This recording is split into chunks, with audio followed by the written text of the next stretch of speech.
So I was thinking, instead of launching into flooding you with tons of information, that like we will get there, and I could not believe how much I had to share. You know, when you start to put it down, it's like, oh my gosh. And I hope you won't find it too overwhelming, but we'll go through everything. I hope it'll take a bit less than 2 hours, and with the question, it should be 2. And then you will have access to the recording and the slides, and then you can go back, because some slides have lots of info and we don't need to discuss like every single item that I put, but I just really wanted you to have the information. But I thought it would be nice to kind of start just maybe closing our eyes and setting our intentions for imagining, like when we're creating prints for our art, we basically have created a piece of art that we love, that a lot of people love, and we want to share it with more people. So that's why we're doing prints. And I'd like you to imagine that really this is not just about like, oh, how do I make money? Selling prints. Like, yeah, we want to make money because we can flower and do more things and paint more and have more time when we have the good revenues with our art and it supports us. But really, like, all of that is so much more than making revenue from our prints. It's really about giving our creations, the gift, our talent, our lives. Like, I know everyone who joined the thing that I create or that I tend to connect with are people who live really good life. You know, they wake up and they're, as much as we can, we're conscious and we put attention in how we, in our well-being and how we live and what we put out in the world. And that is so precious. So I want you to put all that goodness of your being into your heart center. And maybe imagine one of your paintings that you would love to go out in the world in thousands of prints, hundreds of prints, dozens of prints, tens of thousands of prints, just to illuminate, brighten the world with a goodness, which is not just yours, it's a goodness of the universe that you're tapping into with your choices, with your karma, with your conditioning, with where you are today. So take a few deep breaths and just connect with that. The intention that we're learning this really for bringing beauty, goodness into this world. And it needs it so much.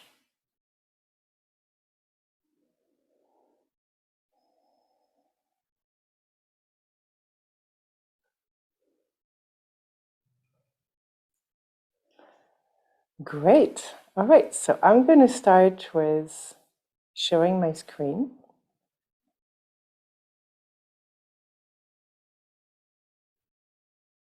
And hopefully everything will work really good. You can see the how to print your art for professional artists. Okay, good. So we're here to learn how to photograph our art, the best way to print our art, and how to make money selling prints. Here's the agenda for today. So I'm going to start with telling you a little bit about how I started and what I've learned. Then we'll have a whole chapter on how to create a high quality print from your artwork. Then we'll talk about how to set up your print business, and there's a lot of different aspects. And then I will tell you a whole bunch of things that I've done to make money with selling my prints, and like little tips that are small little detail that I figured out over the years that can make such a difference. You go somewhere with your prints, you bring the right stuff, you present it properly, you say the right thing, you do the right thing, and you sell a lot. And then I have a few things like, oh, what's next, other offering. So I'm sure you're already prepared. You have a notebook, and we'll get started. So how did I start and what I've learned? Just like when I told you in the Emerging Artist course on how to print your art, Wasted a lot of time, energy, and money. And I also got some clients really upset by giving them bad quality prints, stuff that arrived broken. And that, not that long ago, actually, at the end, I will give you, I've been wanting to do this course for so long because I coach artists, and you don't know how many one-on-one coaching sessions I gave to artists. They're paying me a lot of money for 1 hour, and I'm telling them the info I'm giving you into this course. And in my mind, I was like, oh my gosh, but what a waste of their money, their time, my time. This should all be into one course. And there's so much more information here that I could even give to someone in 1 hour. So at the end, I will give you those 4 companies. Actually, I was really struggling with different companies in Canada with the quality, and until this autumn, I finally found this amazing company east of Canada that ships all over North America. And they're so wonderful to work with. So I would not have been able to deliver this course anytime before, because it's actually really hard to find like a company that will, have all the needs, and then will make your clients happy. So how I started, I started with a printing company, and I was paying, quite a lot of money to create those giclée, which could be, up $20 or $30 each giclée to go to a show, and then you have to have maybe an inventory of at least 30 or 50, so you can see you're putting out thousands of money, and then you have images that maybe don't sell. We've talked about that already in the other course. And then you're stuck with all that inventory that cost you so much money. So like, I know, I'm going to sell them $60, but I spent just too much money up front. So really quick, what I realized is like, I need to print at home. I need to print at the pace that I'm selling. And then because the paper and the ink is not that much money, the printer is paid back. And I'll tell you all about that. So I bought a small 13 inches, that's 33 centimeters wide Epson printer. It was $600 when I bought it, and I paid it back really quick, because imagine you sell 10 prints at $60. After 10 prints, I paid back my printer. So you can imagine, like, $600 sounds a lot of money, but now I have a printer that printed for years and years and years. Then I got a 24 inches Epson. So I was able, that's the one I'm using on the picture. So I was able to like produce lots of print. Like when I go to France and I take tons of stuff with me, and I travel and I teach workshop, and like I need to print so much. So I paid that really quick too. Then I wanted to print bigger on canvas, because I was painting on canvas. So my work actually looks better when it was reproduced on canvas. It was closer to like the original. And so I worked with different companies in Toronto. But when I was getting sales on my website, they would produce a print, ship it to me, then I would unpack it, and I would sign it, put little cards as a gift, a little personal note, repack it, go to the post office, and pay for shipping again. Until I realized my printer broke, and I realized, oh my gosh, like this whole thing of making print and bringing print, going to the post office is so much work. And I decided I'm going with drop shipping. And drop shipping is, like I told you in some of the emails leading to this course, I put the order on the printing company and they ship it directly to the client. All you have to do is, if you have your files that are all good, you're sending them, it takes you 10 minutes to enter the shipping information on their website. And that's like the best dream ever. And I hope you'll get there. But there is a reason why you still want to get a printer, still know how to, all the way to get there. I tested lots and lots of companies. Sometimes I find a company, I love them, and then they close and they tell me, oh, you should work with this company. And then their service is so terrible. I have stories about client that received horrible stuff even in January. This guy from Netherlands found me on Google. buys $2,000 worth of big prints on canvas. He gets the shipment. It was terribly packed. It was all broken. The printing wasn't done properly. It's so embarrassing for me. So I'm struggling to like find, send them from another company, and it's not really good business practices. So now I know, I'm sure I'm giving you really good stuff so that you can save all that hassle. And then recently I found 4 companies that deliver in the whole world. They're exquisite quality and awesome people. And then I bought a small printer again. My big printer broke. I bought a small one just to test colors and do some prints from when I travel or I happen to do shows. So that's kind of like my journey. Well,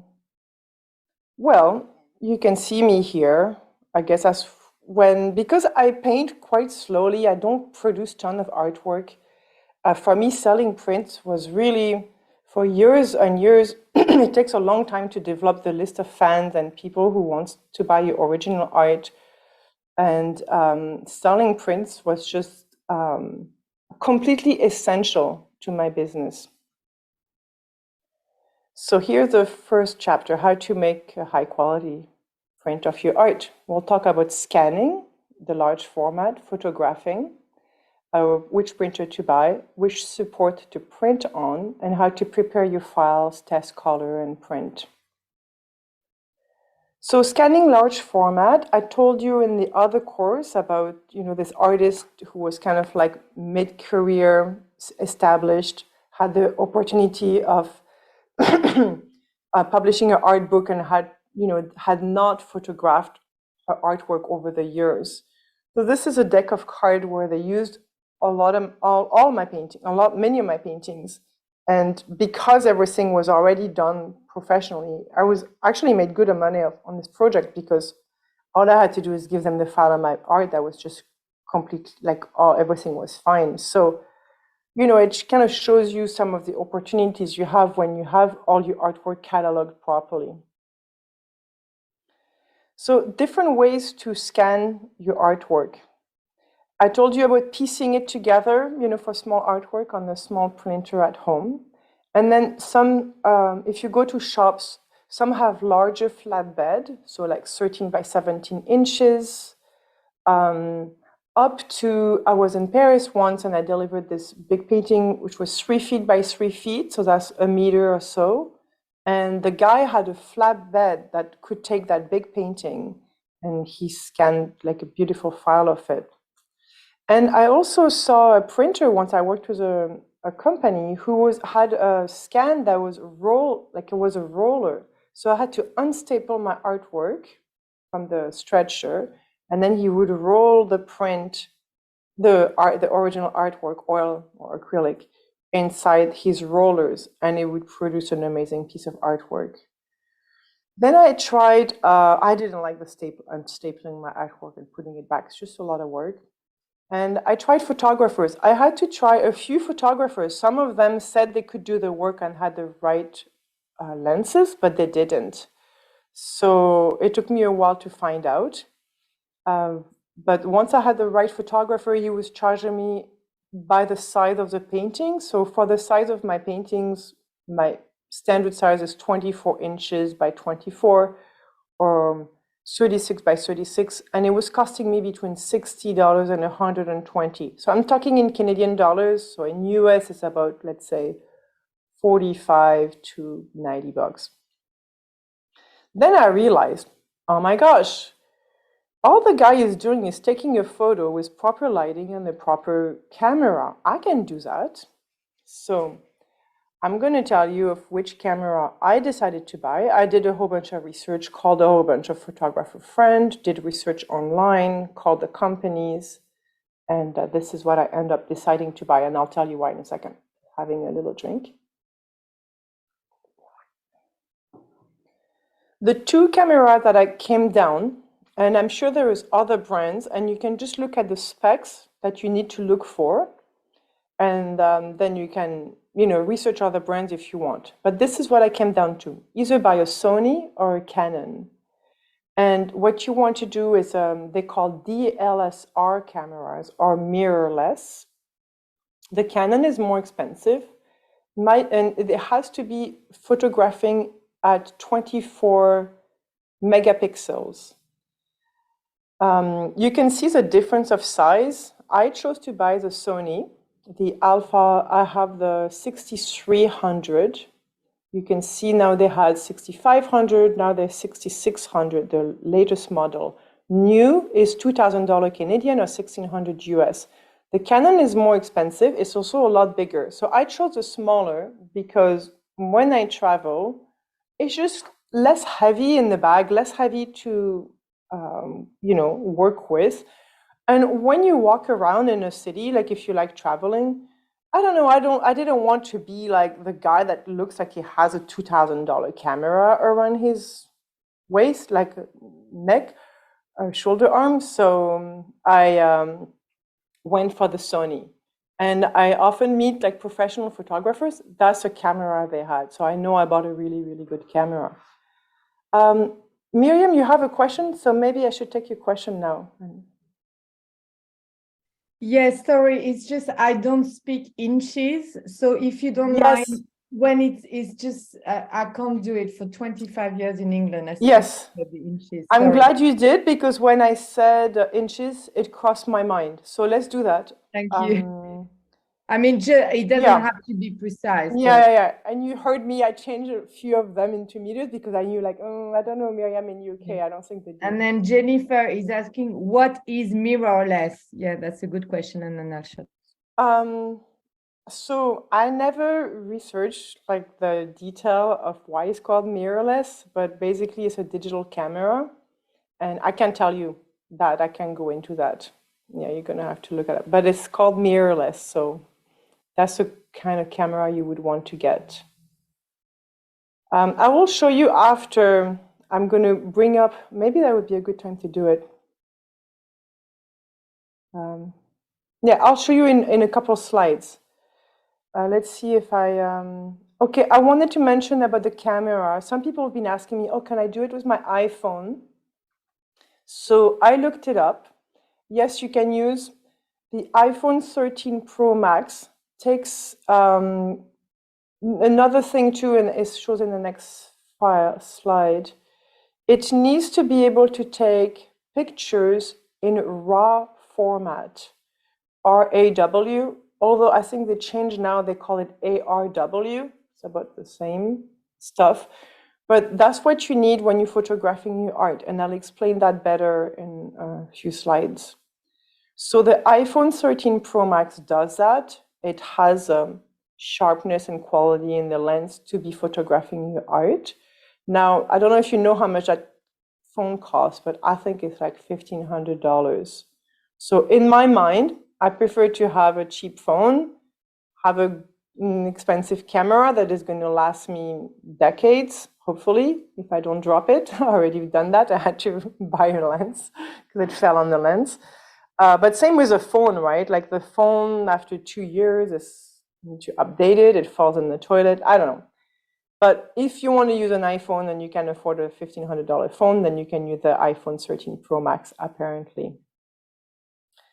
So you can see the camera cost me, I put the price of the camera new, but I've bought, if you buy an older model, like when I bought mine, 6500 was a new thing.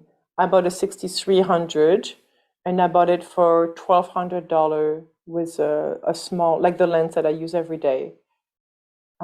So, 2000 new, but there's ways to get those things cheaper. And then if you consider that $160 to $100 that I had to pay someone to do it, after 1 or 2 years, like 1 year, I paid back my investment and I use my camera every day, multiple times a day for all my social media posts, all the quality of what I put online. And we are painters, we are artists, we work with visual. So I think the quality of what you put online, everything that you do and you produce is like your image is, if you can show something that is consistently very good quality, it speaks of the quality of your art. So the accessories that are needed, extra, not just a camera, you will also need to buy the proper lens. And the lens to take a picture of your canvas so you can see really the grain of the canvas, the quality is incredible, is this one, so 50 milliliters with a f1.8, and I paid about, it's 350. I think I paid, I'm not about it new, you can buy it used. And then when you take the photo, so you don't have to do actually hardly any adjustment, this filter called the White Balance Expo Disc 2.0. It's $100. You put it in front of the camera and you set the balance, and then after it will just reflect exactly the color. So you will hardly have to do any color testing when you use that filter. I've also bought a little UV filter. It costs, I think, $20, and I put it on the front of the camera. It protects the lens. And I was recommended by a friend photographer to do that. I like it because I can kind of like, I don't have to worry so much about scratching the lens. And apparently it filters the UV when you take photos. So that's just a small little thing. Then of course you need to buy a tripod when you're taking the camera, the picture. So like I said, in the setting, when you take the camera, you will have to do it in, make sure it's set in RAW. I do RAW and JPEG, and I'll show you that in a second. Set the white balance with the Expo disc. The ISO is 100, and then put manual aperture between 5, 6, and f8, and then put don't, if you push the button, then you might move the camera as you push a button. So you do the delay. You put like 2 seconds, you click, and then you remove, and you take the picture, and it will do an amazing job. Right. We don't need to go into detail on all of that, but once you get your Expo disc and your camera, you can go back to that slide and see the details, okay? So for the lighting,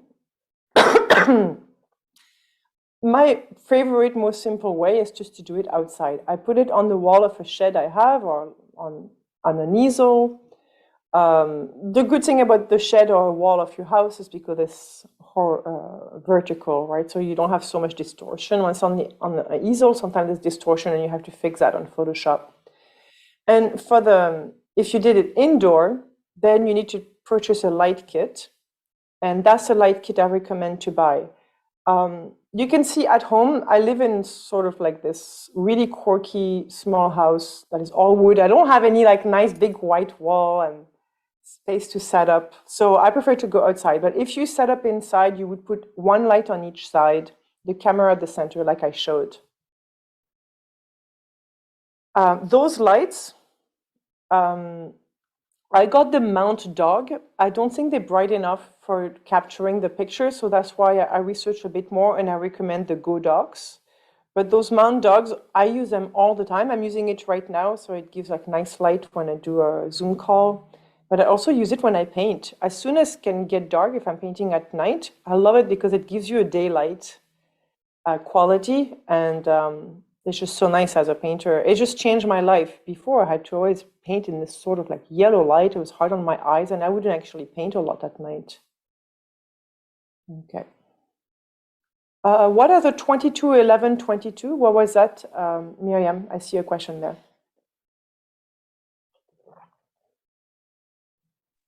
Sorry? Oh, I just looked at the chat and I saw that you had a question. What's the 11, 22, 11? And I don't know what you're referring to. It's the date of today. 22nd, 11, 22. Oh, that's great. I love that. Manifestation amplification. And we started at 11. Very cool. Oh, I love that. All right, so this is what RAW is. So what I'm going to do now, I'm going to leave the screen share. And I'm going to take you into Photoshop and open a RAW file. Okay, so you kind of see why you want to photograph in RAW, because really amazing what Photoshop is going to do for you. One thing that you need to know is, you know, in the past course, I told you, like it was for emerging artists. And I told you, oh, you can just get an old version of Photoshop and whatever. You don't need the newest one. We'll always use the same parameter or settings or whatever. But actually, one thing that happens with this fucking technology is that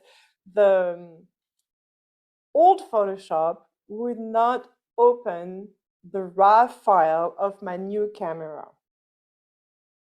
So no choice but to have the proper Photoshop if you're going to be doing your photography, or if you have someone who is going to be, has Photoshop and wants to open your RAW file and then just deliver them to you. But it's kind of personal because you're the one who knows like how you want to do the adjustment. I tried to get my daughter to do it, and quickly I said, like, I'm just paying for Photoshop and we'll do that together. So I'm going to go on the, let me see.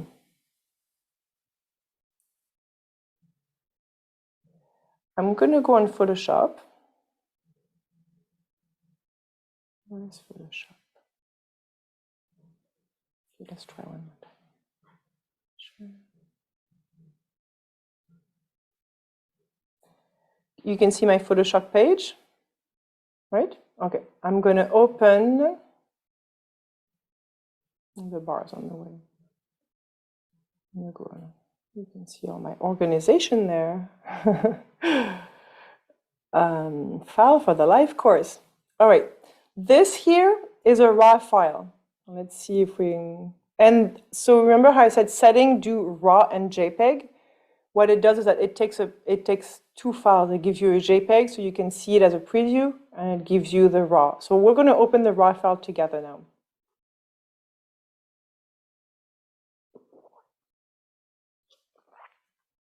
I don't know what happened that day. It doesn't usually look like that, but it's a perfect example for this course. See how like overexposed it looks? Looks awful, right? So I love this. You go here, white balance as shot, and it gives you, it actually has different settings. So you can go like pre different like template settings, let's say. Auto, I'm just going to show you daylight, cloudy, change that much, shade. Okay, I always use daylight or cloudy. So let's go to cloudy. And so there is a lot more ways to change the colors than in the normal Photoshop when you go in this window that is called Camera Raw. See at the top there? So let's change the exposure. It's overexposed, so I'm going to turn it down. Look what's happening, all right? Then I just add a bit of contrast. Personally, I like with a bit more black, like my work is very stark, so I just put a little bit more black, just for the fun, a bit of texture and clarity, and a bit of vibrance and saturation.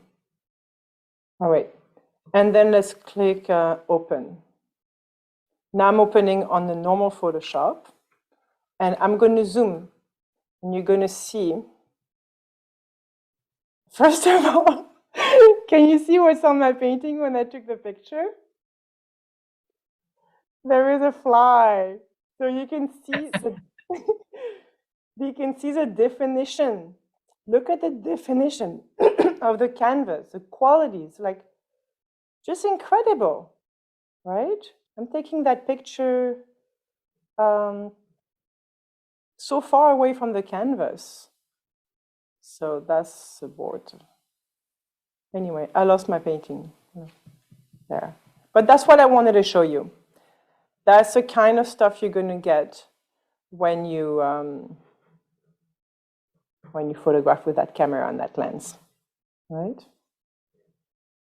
We'll go back to the, this is it.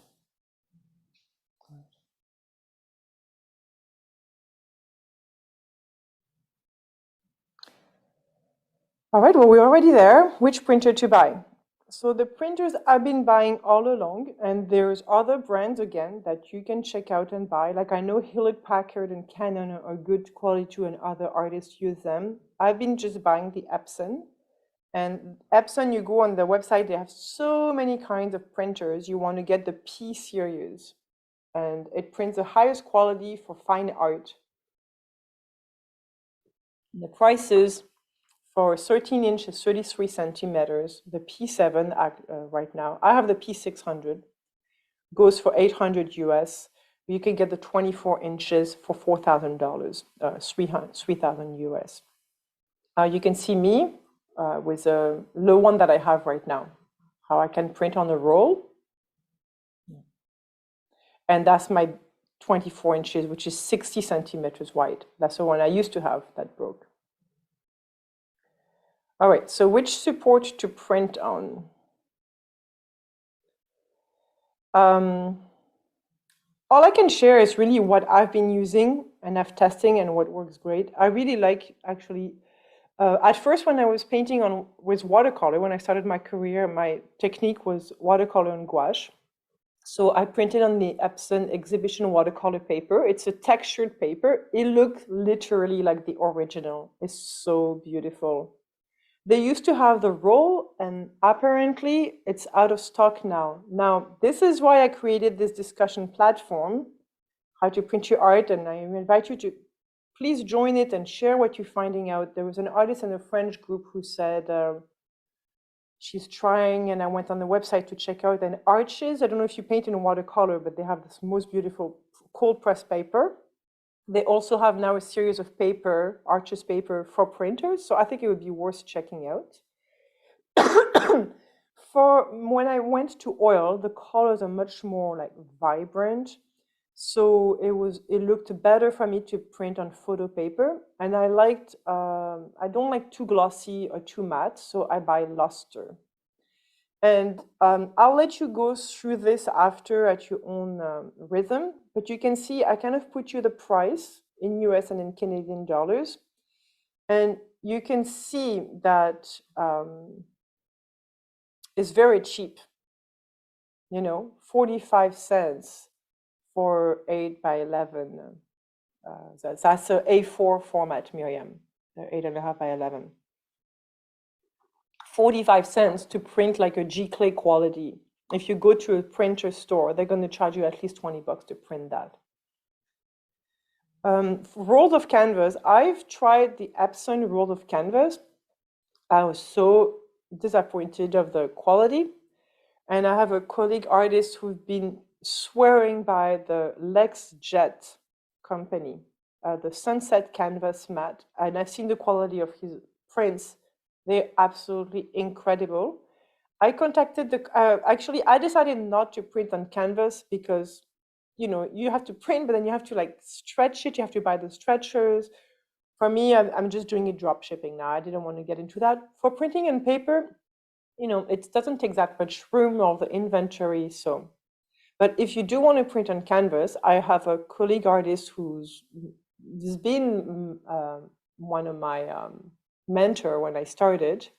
He ended up opening, I met him at the craft shows, outdoor craft shows, and then he opened a gallery in Niagara Falls. He ended up buying 2 gallery spaces with it's only his art, and he says his printer is just printing constantly, always going. He has 2 printers that are always going, selling prints of his artwork.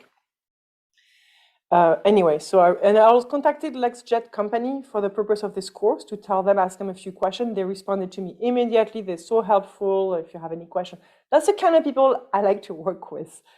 So, how I prepared my files. Oh yeah, in the which paper to buy, I also wanted to say about buying the inks.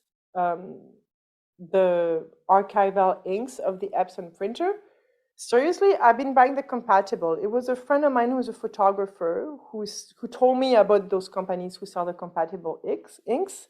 And I've bought the Epson, let's say the cartridges for the big printer are $120 each. The compatible are like $30. And there is no difference. Epson and other people are going to tell you there is a difference. I don't think there is a difference. About testing colors. So you saw, if you photograph your own art, like personally, I've never really had to struggle much with that. One day I saw this documentary of Georgia O'Keeffe, and I love what she said. She said in the documentary, they were printing stuff of her artwork, I guess for a museum show or the gift shop, whatever. And I love what she said. She said, You know, when you do prints, it doesn't matter if it really matches the original. What counts is when you look at the prints, it feels right. And to me, that has been like the best advice because I see artists that are just like putting so many effort and they bugging their photographer and their printer so that it's exactly the same yellow and red. And I mean, I don't know, maybe I'm not as meticulous as other artists may be about their art, but I just want to give you that information because I think it was a very useful one. So to me, as long as it feels fine, like I don't, basically, they're never going to see the original. So if they see the print and, you know, it's beautiful, then that you're going to sell the print. I don't think you have to worry so much, like who is going to compare it to the original. So this is how oh, I should mention also that there's two kind of inks. The archival inks are pigment-based inks, and the cheap office printers are dye-based ink. Dye-based ink, they say they last about 25 years, and the pigment-based inks last 200 years. Now, 200 years is a long time. The Canon printer that I was recommending in the other course, actually, I did an update on that, so I hope everybody got it, either from the group or an email that I sent, that you have to get a photo printer because a photo printer are using the pigment-based ink, and that's what you want to get.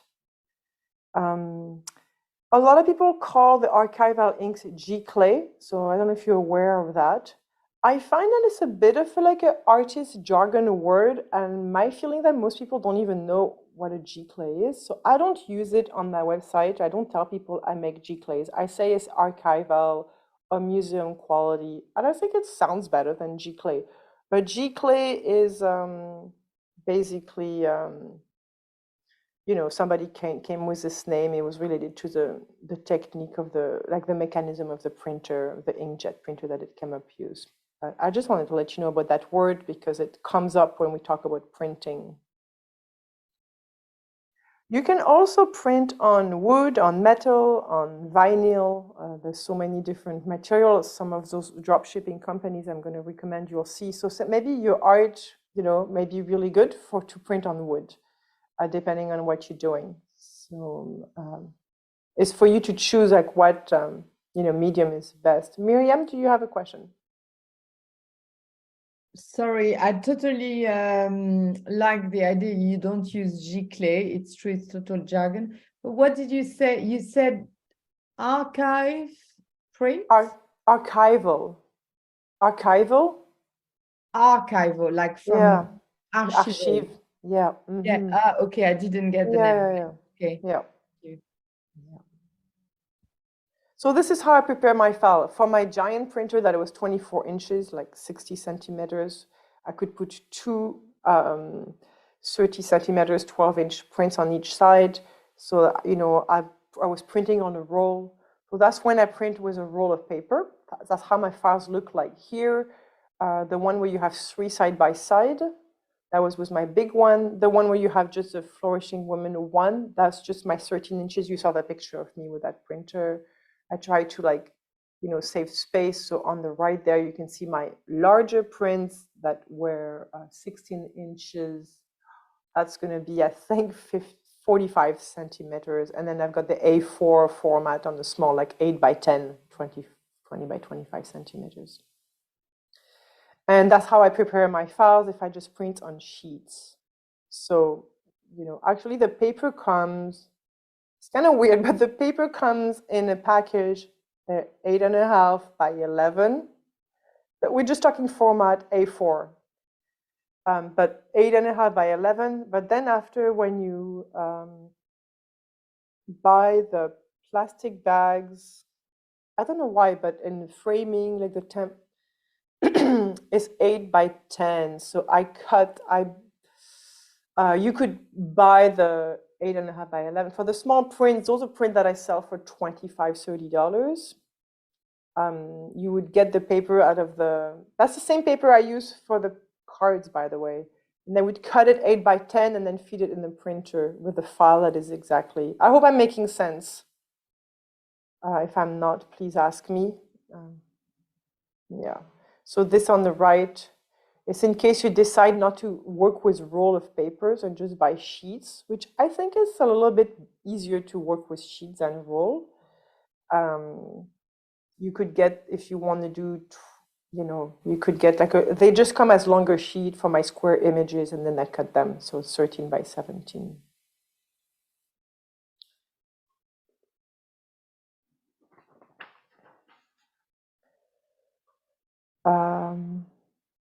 Yeah, so this is, I don't know why I put that slide there.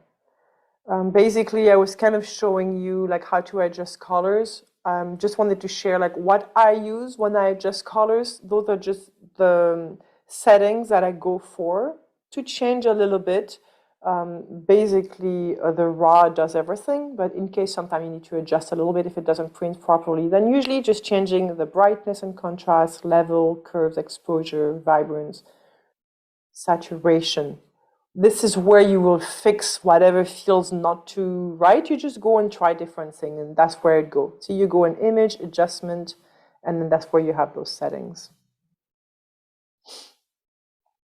Those are the settings for the printer. So I'm showing you for my Epson printer. So we don't need to like focus on that too much. But I just want to give you, because you go in the setting before you print, and it's a bit overwhelming. So you have to look at color management. You can choose either the printer manages the color or Photoshop. So I always choose Photoshop because then you have control. Like I don't have no idea what the printer is doing and how I'm going to change that if it doesn't do it properly. Then make sure you choose the setting, the source. So if you're using sheet or roll of paper. And then you go and choose a media type. So you click what kind of media you're using, the watercolor paper, the matte paper, it's all going to be there. And then you also make sure you have the size. And the size is in user define. So you click user define, and you can see on the right there, you can change the width and the height, and you put exactly the size of the sheet you're putting in. Of course, if it's a roll, you don't need to have this page. User define. You won't. So those are the 3 settings. The rest is just like, forget about it. I don't think you need them. There's lots. Yeah. I'm just trying to simplify your life when you're going to get the printer. I hope you'll find that helpful. So, how to set up your print business. We're going to talk about signing and numbering prints because it has been a headache for me, and it's a question I get a lot. I think it's worth a conversation. What size to sell at what price point? I'll tell you what I do, what I tried, and what works. Of course, this is just me. You're always allowed to try your own things.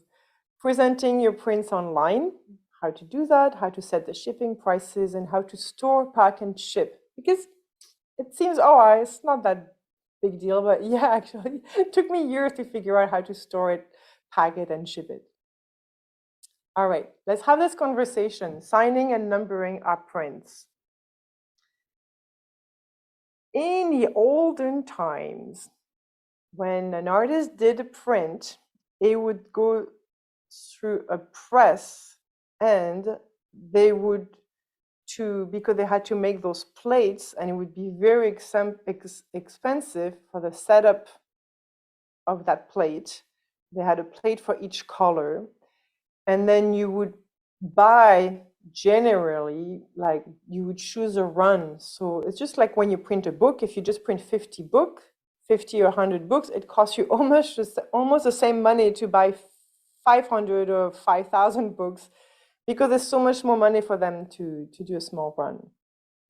So, then at this time, I think limiting prints really meant something, because even actually, that's how long I started my career. I think it was probably the last year, but I went to see a printing company, and they were wanting to sell me like 500 prints of my artwork. So I would have to put out, let's say, $5,000, and I would have to sell maybe, 150 prints to pay back the cost.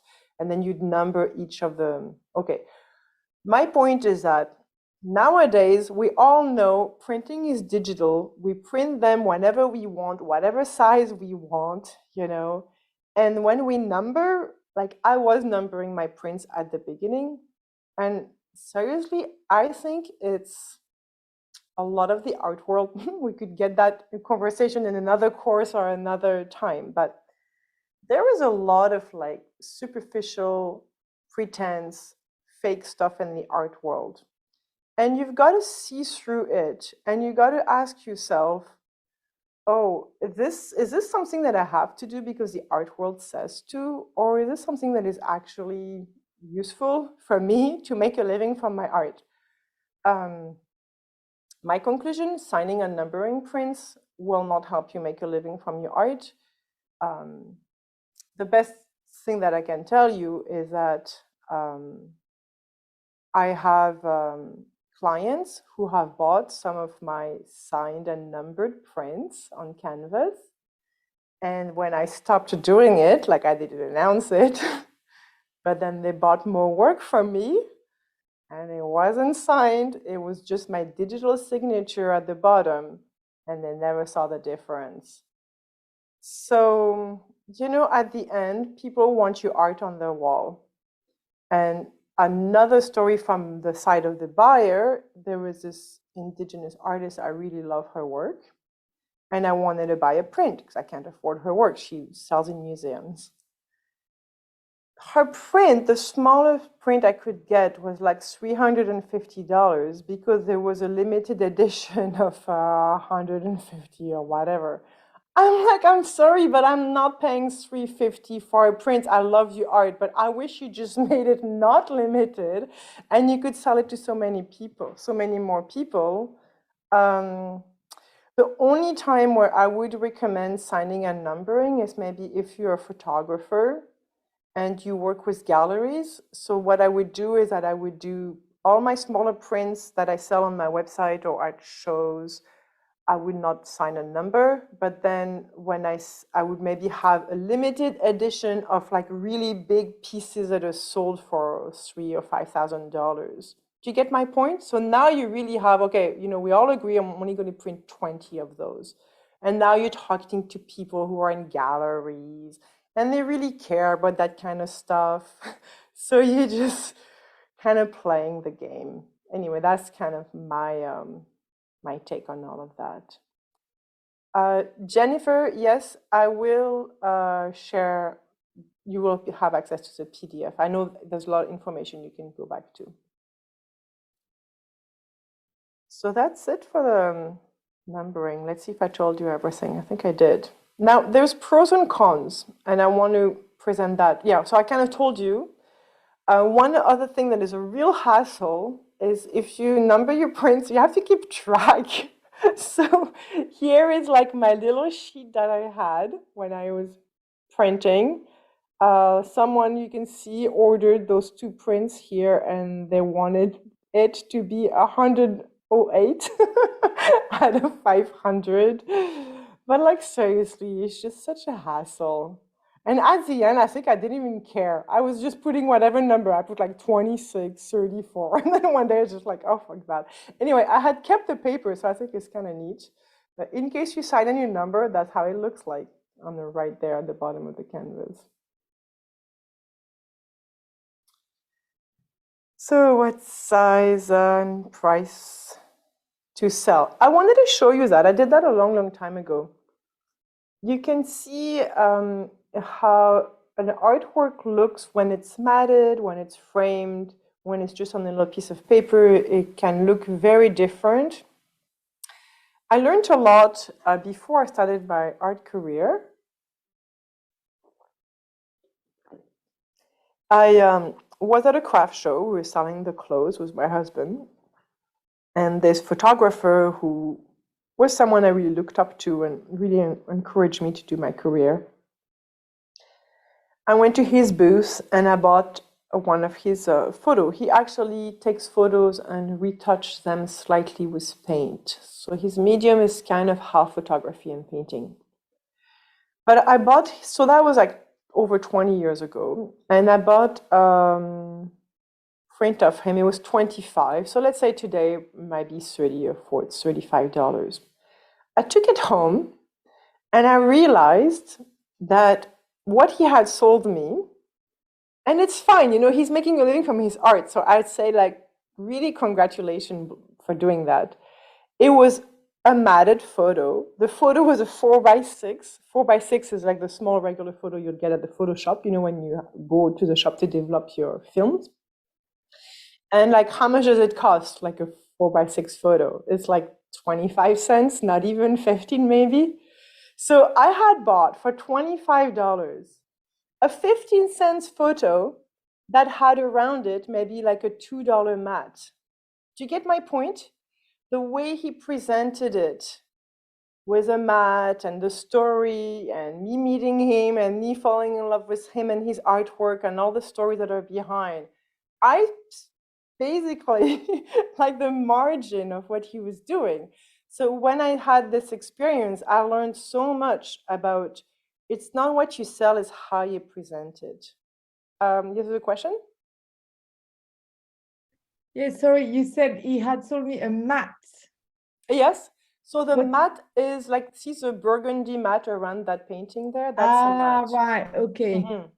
It's like where, you Okay. know, where you go and get it cut at the framing place. How do you write that?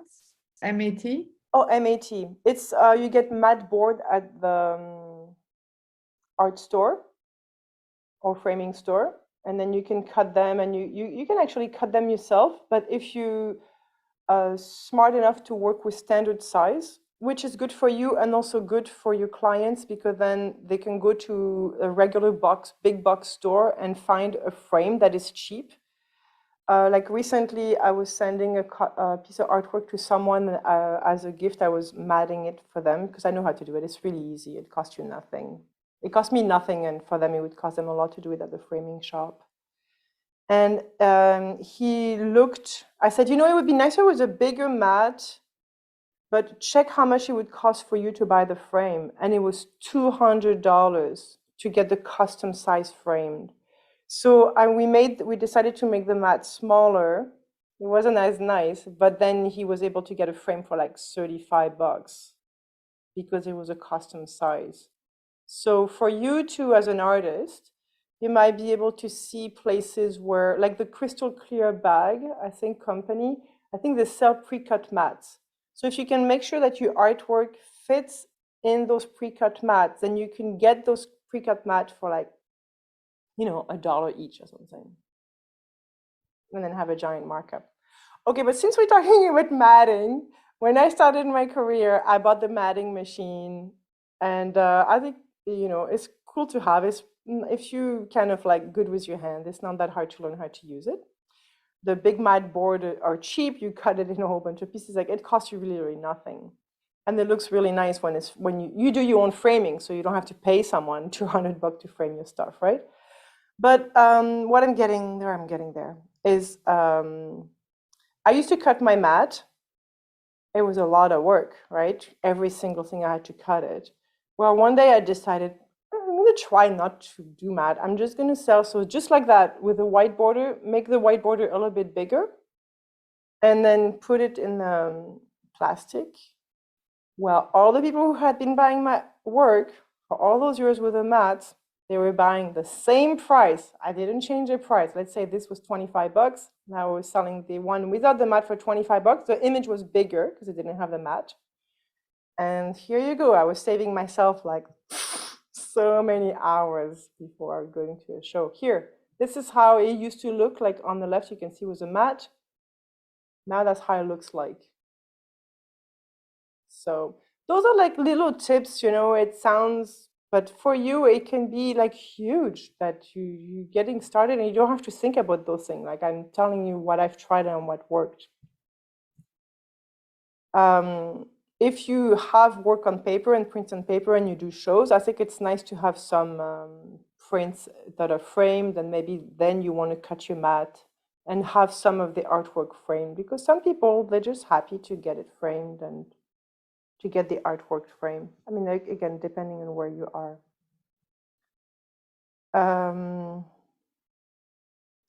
So I wanted to tell you about like what the price is to sell them at, eh? Yeah. When I go to, so basically for sizes and prices, you have to consider where you're selling. So I have different size prints that I take to different places. You can actually just go on my website and see, but I carry when I wholesale, like this is basically like a display for wholesale. Cards and prints, the prints are 8 by 10, so that's format A4. This is great for selling and wholesaling because it's compact. If I do a little workshop or I go somewhere, people I know I don't have that much money, then I bring my small $25 prints. When I travel and I can't carry, like I'm not traveling with a car, I'm traveling with a backpack and a suitcase. So I like to take the print you see me on the right there. I'm in France. I go all over France and I carry in my backpack. I take the size 12 by 12, so that's 30 centimeters. I'm just giving you the square. I have some images that are not square, but like you kind of get the idea.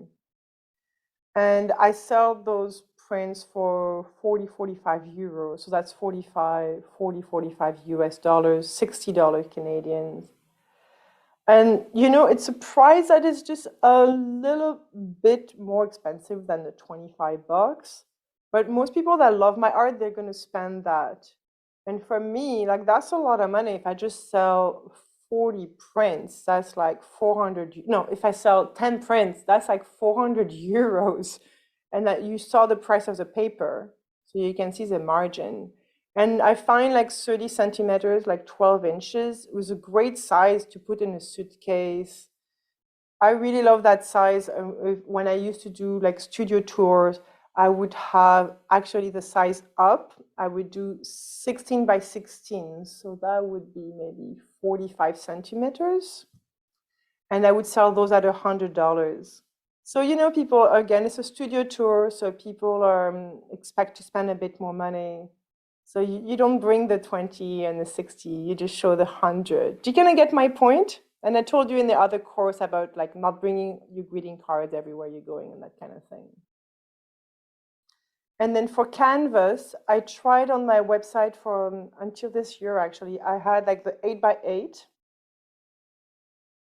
frame, not framed, but there's actually hardly any margin. And in my mind, I was like, oh, it's just my you know, companies sometimes they have like this called the loss leader. So it brings people in because it's like they don't make a lot of money on it, but it was still an expensive price point because I couldn't do it less than $45.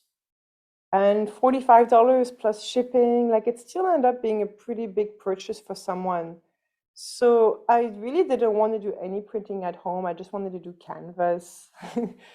But recently I decided I don't make enough money of those small prints. So now I'm going back to offering the small print on paper that I can print on my small printer. And actually the Canon, since I discovered by doing this course that the photo printer at Staples uses pigment inks versus the dyes, which last 200. I'm not even going to bother with my Epson printer. I'm just going to print the 8 by 10, like the A4 format, where with the one that exactly with the same paper that I print my greeting card with. And that's super easy because everything is set up. So did I answer all your questions? Like, is that helpful what I'm saying? Sometimes I would do shows like in cafes or yoga studio, and I'll show you some pictures of that. And then I would bring like the bigger frames, which are like $300. That's an okay price point for someone to buy something that is not original. But then it's like when you do a show like that, like in a cafe or in a lobby or yoga studio, if you're able to, that they have a little side table where you can put like smaller price item, then you might sell 1 or 2 frames. And then you might sell also lots of the smaller one because people see the frame on the wall. They don't have a big wall, a big space on the wall. They don't have 300, but they love the image. So now you have a little table where you allow them to buy something for 25 bucks. At the end of the month or the 2 months that you're in that place, you're going to have a nice check. And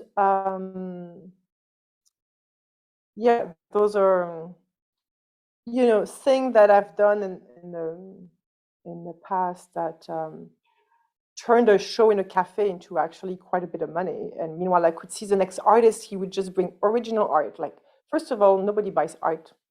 Not a lot. You don't sell a lot of art when in a restaurant. People are there to eat. And so, and then, people like the art, but you don't give them any other option. So, if you're smart and you think like, okay, like what are the different price point? What are people doing? What are they willing to pay? Like you ask yourself all those questions instead of just like, oh, I have those walls in this restaurant, I'm going to hang my artwork. Well, if you maybe go in the bank lobby and maybe the bank pays their workers really well, and maybe you put your $2,000 painting in the lobby. But just to keep all that in mind.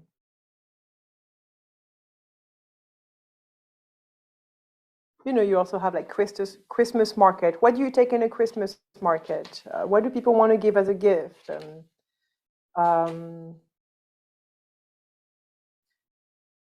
yeah. Okay, so now we're just going to talk. We have a few more slides. We'll take a little break because we've been talking for an hour, and maybe you want a little break too. Presenting your prints online. I really recommend to do it against a white background. If it's colored, if it's black, it's hard to read. Sometimes some artists think it's very pretty and they put a background with like leaves or I don't know, some sort of pattern that is pretty, but it's not like you're trying to sell art. And you just want to make it super clear. And art sells well on white walls. So I think you want to kind of like give out the impression on your website that this piece of art is going on a beautiful white wall.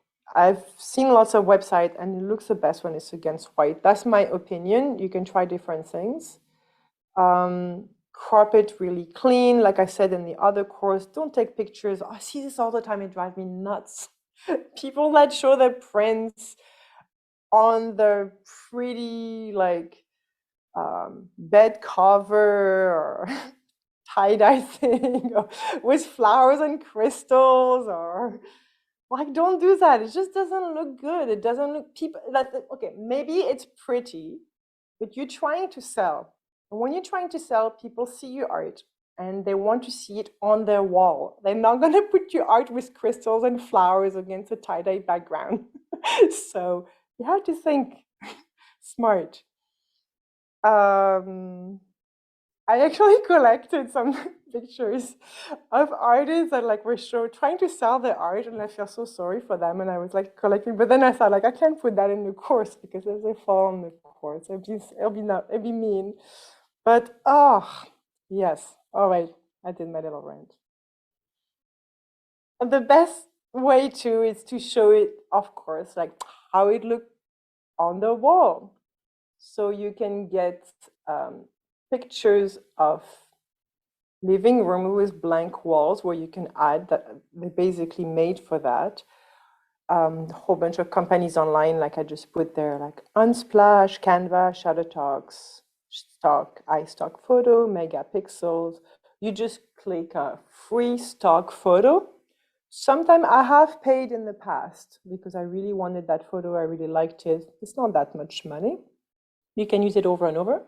So when you do this with Photoshop, you frame it and make sure you add a little shadow because some artists do, they put the art on the wall, but then they don't add the shadow and it just looks fake.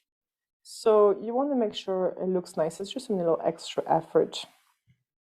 Make sure the image is free of copyright. Like don't steal an image from someone else's website, take off their art and put your, make sure it comes from a stock photo that you have copyright. And then, as I told you in the last course, make sure you add your watermark. I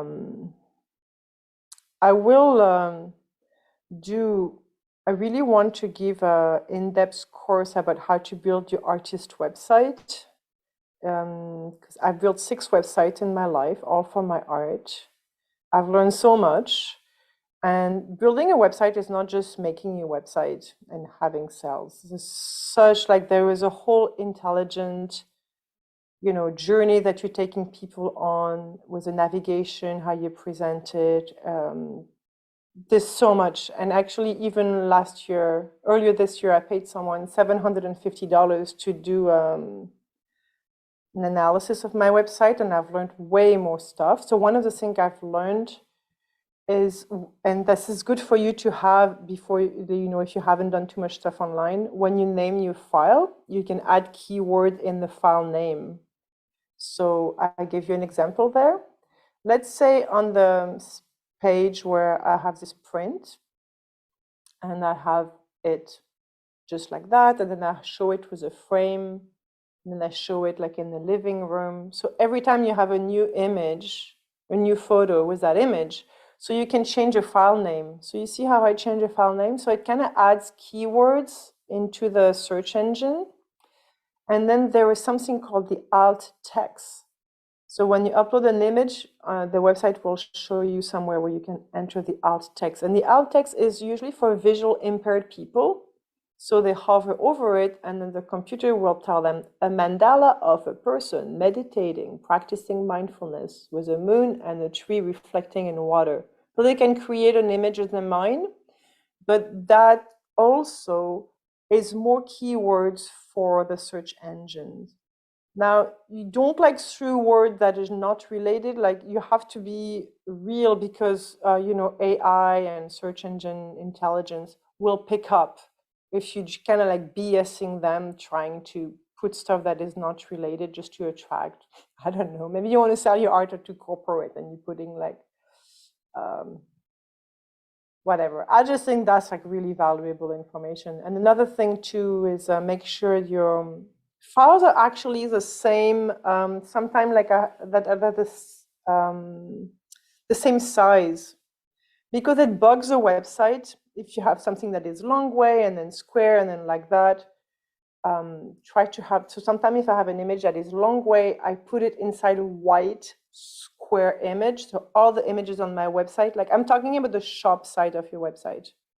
So that's just for how your website will look a lot nicer if you do all that. And if you can do it before you're like 20 years later, like me, you don't know how much work it is for me to go and rename all my file names and my alt text and resize all my photos. So I hope you haven't done your website and this is really helpful. There was a question. Yeah, sorry, I feel I'm the one to always ask questions. I love that. Can you just say again, what's the difference? I can see there's a difference in your file name and your text. Mm-hmm. Can you re-explain, is there one better or another, or is there one for a different audience, or can you it's not better. It's like the file name is the file in your computer. Yeah. When you upload, you go and get, usually before I learned that, I would just call my file Gaia Orion 2017 with the name of the painting. Mm-hmm. So I had to change those file name, and the alt text is on the website. When you upload an image on the website, there is always a little box where you can put the alt text of the image.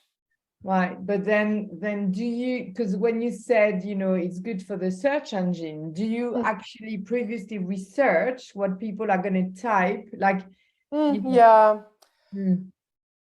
that's tough research. I think it's better to just be honest and just write what it is. Okay. Sometimes I do think, like when I have images that are really like feminine, and personally, I don't really like to use a word like goddess, sacred feminine. It's not really my language. But I know there's a lot of like a whole movement of women that, this is a language keyword that they would use. So I will throw those words in. Yeah. Right? I would say like, okay, you get my point. Yeah, you can think that way too. This is a good point, very good point. Yeah.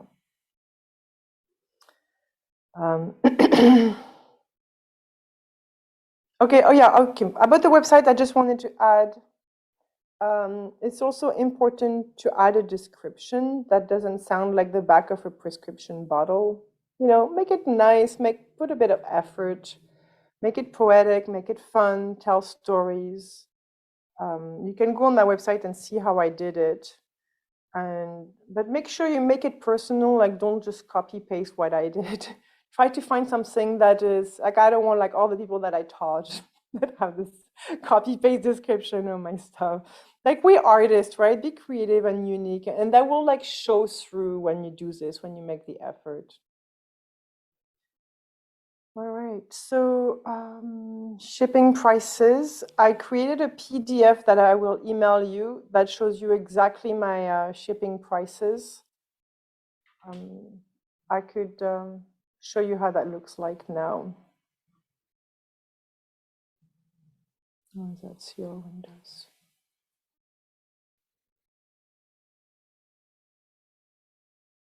So I opened it.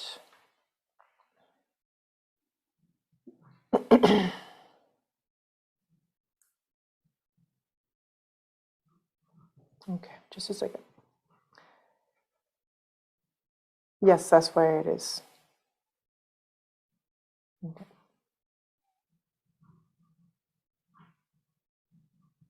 Just so you can get a quick idea of how that looks like. This is a document you will receive, the shipping setting that I figured out on my website. It took me days and days and days, like studying the prices of those companies that I'm recommending, and the shipping price that my clients are paying is always most of the time a lot lower than what it costs me. So it's kind of swallowed in the price. At the end, I know I still make money, but people are not willing. Like Prime Amazon has killed shipping fees, and it's horrible for people like us. People don't want to pay for shipping now. So you don't want to like, for me, I think it's better to sell than you want people to buy if they like it. You don't want them to go, oh my gosh, like if you put the price that reflects the shipping price, they're not going to want to buy it. So, and then I have for Canada, USA, France. And now if you're in France, you might want to switch, like I'm in Canada, USA, right? So you might want to switch and put the cheaper price in France. And I have like the countries at the top, zone 1, zone 2. So it's more expensive to sell like to Papua New Guinea, because it's super far. Afghanistan, just in case, you never know. And then when you have a shop, you have to put the weight, and then that is reflected. Like if they buy more print, it's a bit more expensive. So it's kind of like what I came up with. But you can see how it's like that demands a lot of thought. Kim, you have a question? I'll take your question. Yes, I know I'm in the United States, so staying in the continental United States makes sense, but I'm trying to understand how seems to be a lot of artists, a lot of people saying shipping included when they give so how are they doing that to not? They're doing that. Shipping is included. That means that their prices are a bit higher, and then they pay. I looked into that, the free shipping. Mm-hmm. Like I did some research because I thought to myself, maybe I should do free shipping. Will I get more sales if it's free shipping?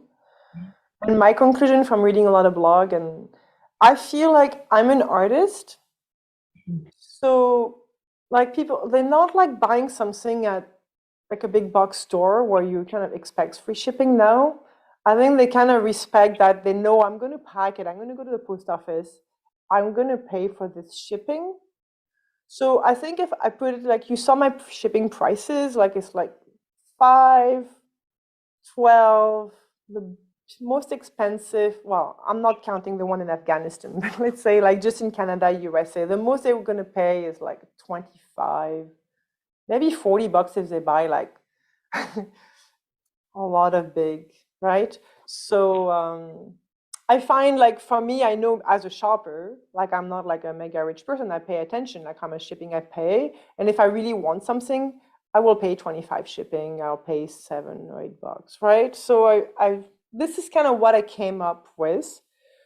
But yeah, you could try free shipping. I mean, so they're probably just pre-calculating what you did, adding it on to and saying free shipping is what you're. Yeah. Okay, Yeah. thank you. Oh. All right, we'll go back to the. Where were we?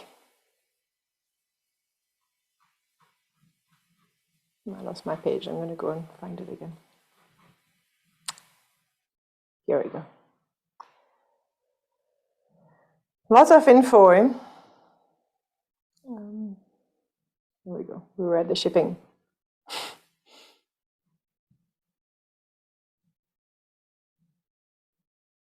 What's next? Okay, how to store, pack, and ship.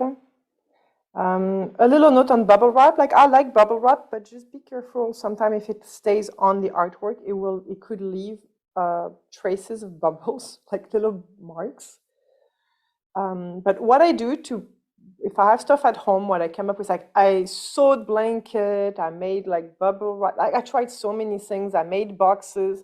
The easiest, I buy sheets of cardboard and I put them like that, like back to back between the cardboard. Make sure the cardboard is bigger than the artwork because it will leave a mark at the, if it's, smaller and it goes across the art, like if it rubs. And if I have to pack in the car, I will basically do exactly the same system in my car. And it's the simplest system I found. It's economical, it doesn't take a lot of room. Because, as soon as you have a box, you have a print that is not like the box is bigger and that kind of thing. For shipping small print on paper, I didn't know about that, but I was spending so much time shipping stuff by making my own, like with cardboard and craft paper and tape. They called Stay Flat envelope. It was a hard cardboard. All right. And like I told you, if you do print on Canva, don't pack and ship, do the drop shipping. That's a lot of work.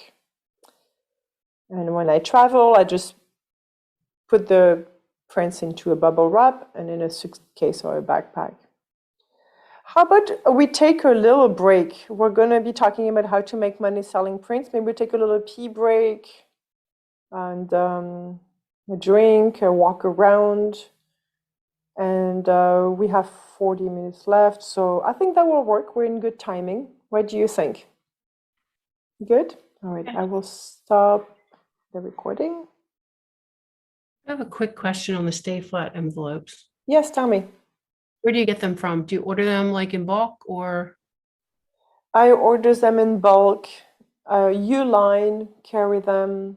I would have to find the company. Uline is very expensive. During the break, I'll go and look and I'll tell you. How about that? How much break? Okay. How about 5 minutes? Is that good? Yes. Okay. I'll pause it. So, yeah, Ruth, what I'll do later in the group, like how to print your art, I will share a picture of my mat cutter so you can see the brand. And I will also put my circle round cutter. A lot of the artists here, they do mandala art, and circle mat looks so beautiful and it's so easy to do, and it makes your work look like much more expensive and beautiful. And it's really nice for your clients if you can do that. Yeah, I was really looking forward to doing that because that's the best when the mats are all cut very accurately and it looks like a very unprofessional job when they're overcut and stuff. So thank you so much. It takes a bit of practice, but it's, again, the mat doesn't cost a lot of money. Make sure you buy acid-free mats so it doesn't yellow your work. Yeah. And does a printer ink dry out in temperatures that are extreme? I'm guessing you're saying that because your printer might be in a room that you're not heating. I don't know about freezing the ink of the printer. I don't think that's a good idea. Extreme temperature. I think if it's above 0 and it doesn't freeze, it'll be okay, as far as I know. But yeah. And I'm still here. Oh, that's a direct message. Okay. Or overheating with a log fire. All right, Jennifer likes hot and cold. I guess, you know, the electronics. And if you Google stuff like that, because I do Google, you know, I've Googled recently, can I leave my camera in the freezing car? Because I was in the hotel, I didn't want to take it up. And usually it's okay. Electronic, it's fine. Overheating stuff with batteries, I don't like that. Overheating with a log fire would probably be fine, but I don't want to say things and then it ruins your $4,000 printer. So maybe Google if someone else have asked those questions or had bad experiences with freezing and log fire all over the printer. All right. I am going to continue. Okay, so we're going to talk about how to make money selling prints, right? That's what we all want. I'm going to share like the various avenues to sell prints. Maybe a lot of them is like, oh, that's obvious. And maybe some stuff you'd be like, oh, I never thought about doing that. That's cool. Tips to how to sell a lot of prints. Print on demand, best printing companies that ship worldwide, sum up of your investment. It was good. Like I kind of crunch the numbers for you so you can kind of see. It actually takes work to do that. And so it's all done for you. So various avenues to sell prints. I've had my print, you know, in so many different places. So this was a clinic. And you can see what I was telling you, how I have, okay, an original painting here. So that's a $5,000 painting. On each side, I have my $300 framed canvas. And then she had a hallway where I had a whole bunch of other canvas print framed. And you can see the box there where I had my $25 prints. And, you know, I left my work there for 2 months. And at the end, I sold didn't sell the original, but I sold quite a few of the canvas print. I sold a lot of the prints because it was around, I also had jewelry and it was around Christmas. And I ended up selling like $2,000 at that clinic. But that's because I have, you know, the different price points, allow people to come and get, if they like my work, they could get something. And that's really what you want to think about. You want to make sure everyone can afford it. And I think that's why I love selling prints, because it allows that. It allows this flexibility on pricing and the different offers. Of course, you know, in restaurants, this is in a dental office, office lobby, a gynecologist, a yoga studio, a home decor store, a studio tour.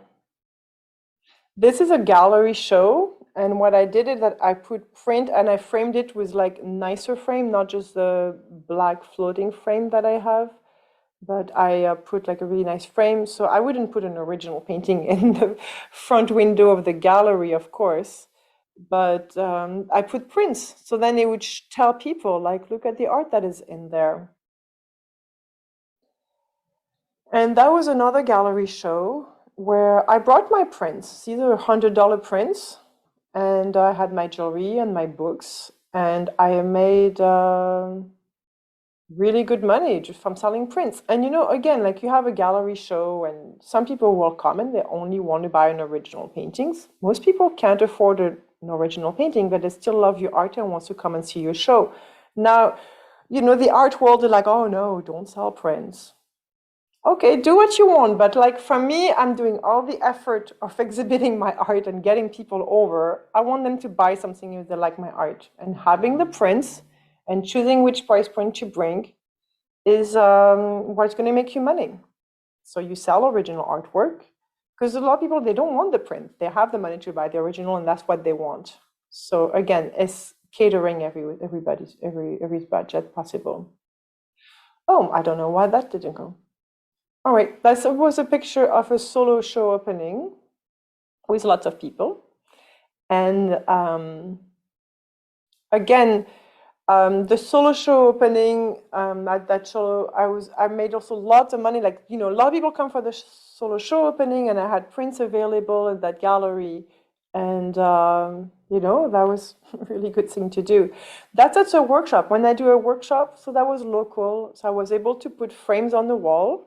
I also brought smaller prints And that was like a day workshop. Let's say I made $800 selling, there was like 7 or 8 people. And then I sold 2 of the prints on canvas, and I sold a lot of the prints. Like, it just double your income. You go out and you do a workshop, then you have product to sell them. Like, I've often like co-led workshops, and the person that is with me has nothing to sell, or maybe has like one thing, like one book, and I come in and I have like my $60 prints and my more expensive jewelry that is like around 60 or 75 or whatever, and like I can make $800 in just like half an hour at the end of the workshop. This is the best place to sell when you're in a small committee. People just had a beautiful experience with you, and then they want more from you, and they want to take something home, not just like what they've produced. And this is like the chance of you buying is like I can't say that every workshop I've sold like $1,000 after the workshop, but a lot of time I did. So that's one of the places I really recommend. And conferences, festivals, like that's indoor festival in France. Okay, let's go to the,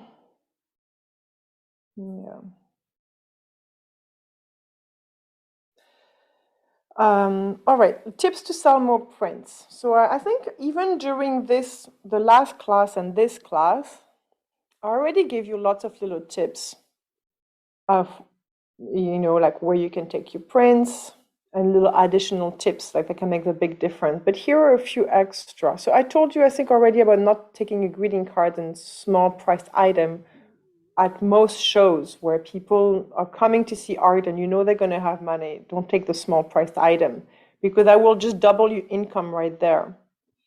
At an outdoor show, I wonder if I have a picture of me. I don't think I thought I put it. Okay. So when I did outdoor shows, I would have $60 prints, $100 prints. And at first I was putting my 60, those stand-ups, those folders that stand up and you can put your prints in and people flip through. Those are a great display to have. And what I did many years after, at first I was putting all the 60 and 90, like $100 prints together. And then what I did is that I moved the $60 one, which is like 30 centimeters, so 12 inches. I moved them in boxes further inside the booth. And at the front of the booth, all I presented was my $100 prints. And it made a huge difference in my sales, because when people arrived, first thing they see is what's in front. Like when you're at the grocery store, they want you to buy the candies or the product at the end of the aisle. That's what you're going to buy because you see it. So instead of giving them the cheap option, I was giving them the big option. So like they're already kind of like, oh my gosh, I love this art. It's 100 in their mind. They're kind of making their mind up like, okay, 100, I think I could afford it. Then they go in and they see the smaller one, but then they just already saw the big one. So they're like, oh, anyway, I sold way more $100 prints because I put them at the front versus when I had the $60 at the front. So those are little things, and that was like my experience. But you can try, like shift things around, experiment, and see what works. And they are, I'm not a marketing expert, but there are people who study that, and they know exactly what priced item to put where in the store to make the sales. So you have to kind of like get in that mindset of trying things and seeing what works, and it can make a big difference. Another thing is that tell stories. So behind my prints, I always put a little story about the artwork, and 50% of the sale is not just the artwork, it's a story. The reason of good thing about having a story when you're selling in the booth, like in a booth, when you have stuff for people to read, it will keep them in your booth longer. And then you know how it's like when you have people in your booth and more people want to go. It's like, oh, why are there like 5 people in there? They're staying a long time because they have all that literature to read with every image. And then often the story kind of like steals their heart. It's like it makes the connection. An extra tip is like sometimes I would make a story and it's just like, it took me a long time to find, sometimes like try the story. You know, you can tell a story, but actually like it doesn't hit home for people.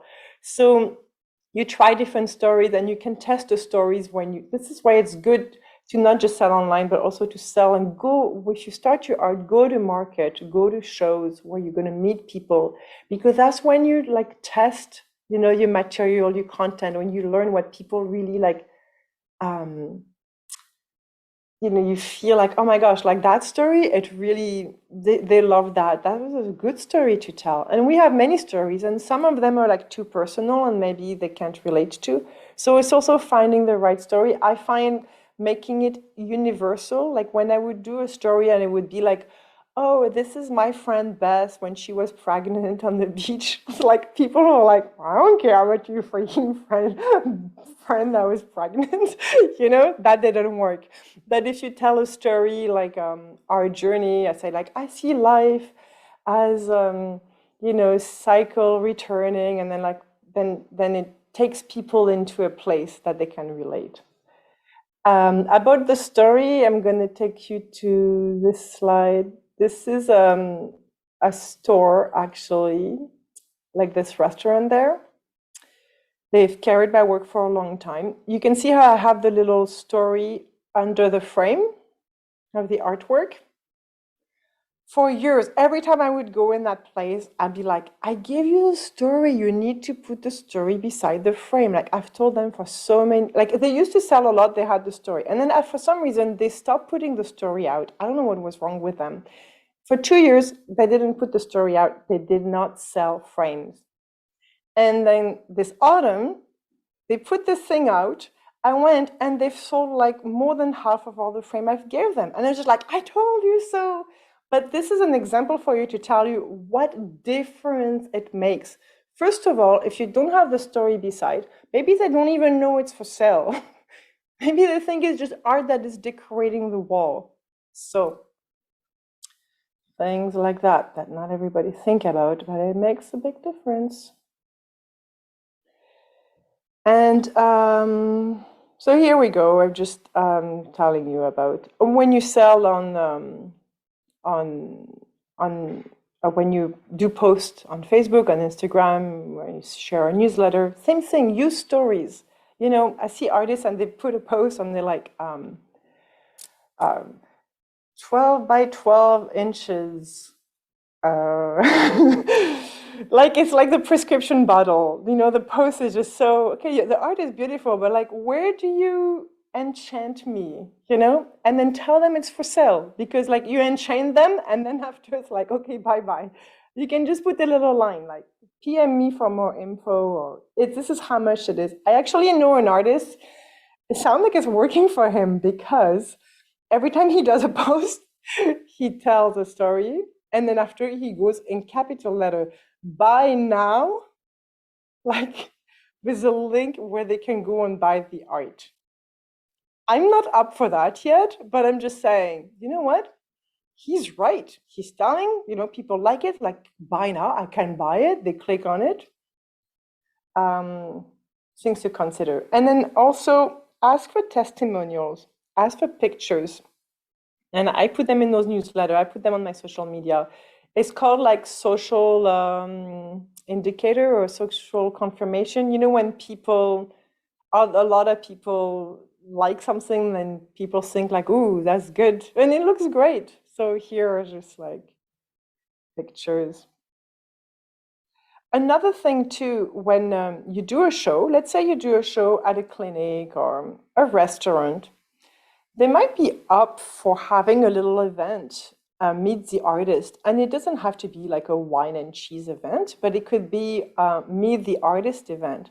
Because when you show up, when you're there. People love meeting the artist, and you will sell a lot more if you're there. So, you know, even galleries, sometimes I work with galleries and I set up my show, and they can't believe how, like, they're so thankful that I come in and I make sure I plan a few days, meet the artist, and I'm really like involved in the org to bring people and be there. But they tell me, and I can't believe artists do that. Like, artists come, they just drop their art, they go home, and they come a month later and they pick up their art, and then they wonder why they're not selling. Like, why would you do this? This is your job. Your job is to make an effort and to be there and to meet people and share like what you're doing and what inspired you. And so another point of how you can sell more art. Yeah. Sure that. So ask for reviews, testimonial, ask for photos. One more point is online. When you sell online, try not to have too much choice. And that can be difficult for us. Like, imagine for me, after 18 years painting, how many images I have. And I'm trying to not have more than, I don't know what's my print total, but I think it's 20, maybe that's even quite a bit. But I would recommend put mostly your bestsellers and then a few maybe that you may want to rotate. There is marketing research that shows if you had an ice cream shop and you've got like 60 flavor, it's a lot more difficult for people to make a decision than if you go to the shop or like a restaurant and you have like 5 and that's just the best. Maybe you will have like flavor of the month, you know, print of the month, new featured promotion on this print, not necessarily promotion, but be careful not to do too much, because too much is overwhelming, and overwhelmed people don't buy. They just leave because they just can't make the decision. And I wanted to talk, because that comes up a lot as a question, what to do when you have unsold prints. So some print that I did that, this is on I took out my stack of prints that I'm not selling. See, I had this beautiful artwork called The Vagina. Obviously not a bestseller. I mean, I love it, but not everyone wants that on the wall. There I can see the painting of my friend Beth pregnant on the beach. That wasn't a bestseller either. What to do with unsold prints? I counted that I have about 60 of those large prints, and I have more small prints and cards. But what I'm saying, like, don't feel bad. Loss is part of doing business for any business. Don't ruminate over the inventory. It's just gonna happen. I've tried to bring along the one that I don't sell and like rebate them. Don't do that, because people actually got upset or confused that I would sell the same quality prints for, let's say, 20 instead of 60 because I wanted to get rid of. It just didn't look good. So don't take stuff and put them on sale, or when you want to, you know, like when you have a nice professional booth. What you could do is bring those delete items. I've done that a lot with like jewelry that kind of had little nicks and I couldn't sell on my website. But if people are in person, then they see it and they like it, so they buy it. Or those type of prints like that, I'll bring. When I do workshops, small events, I'm at a conference, I'm teaching. Around Christmas, people love sales, and because then they can buy a whole bunch of stuff for friends. And that's a great way to just get rid of stuff. Also, like the expensive canvas prints, you know, the one that you saw, like between the cardboard boxes. What I do, sometimes they get scratched or something happened. So I will take it apart and I will just buy a rolled canvas, which is quite cheap, and I remount it and restretch it. And also you can do giveaway. I haven't done that a lot, but I think I should. But yeah, giveaway, like do a live and say, today I'm giving away, you know, like tag people to follow me. I mean, just try to be creative. All right. let's move on to print on demand. Since we're talking about printing, I'm just sharing about printing on paper and canvas because that's what I do. But there is something called print on demand with companies online. Here, there's 3 of them, but I know there is more. Redbubble, Society6, Zazzle. So they will print on t-shirts, stickers, duvet covers, shower curtains, iPad covers, stuff like that. I do have a Redbubble page because I think it's kind of cool and I tried it out. Just don't expect to get rich from it. I make about $100 a year from my Redbubble page. So I don't know. But one thing that it did bring me, company who's making puzzle found me on Redbubble and I signed a licensing contract with them. So far it hasn't gone through, but they gave me an advance when we signed the contract. So I made 500 US for doing nothing, just for signing a contract. It's just, you know, now the best way to make money if you want to print your work on other item, I think, is to do it yourself. Or once you have it down, like I'm doing with my jewelry, now I don't make the jewelry, my daughters do it.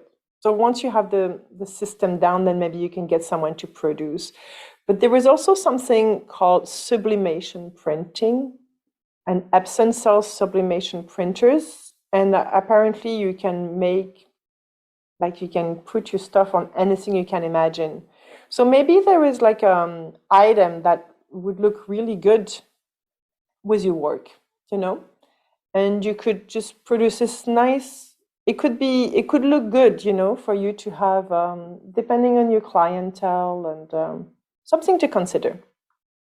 But if you want to make money, it's better if you manufacture it yourself, because those companies, Redbubble, they make 80%, I make 20%. That's not a lot, you know. That means a t-shirt that I sells like, say, $20, I make $4.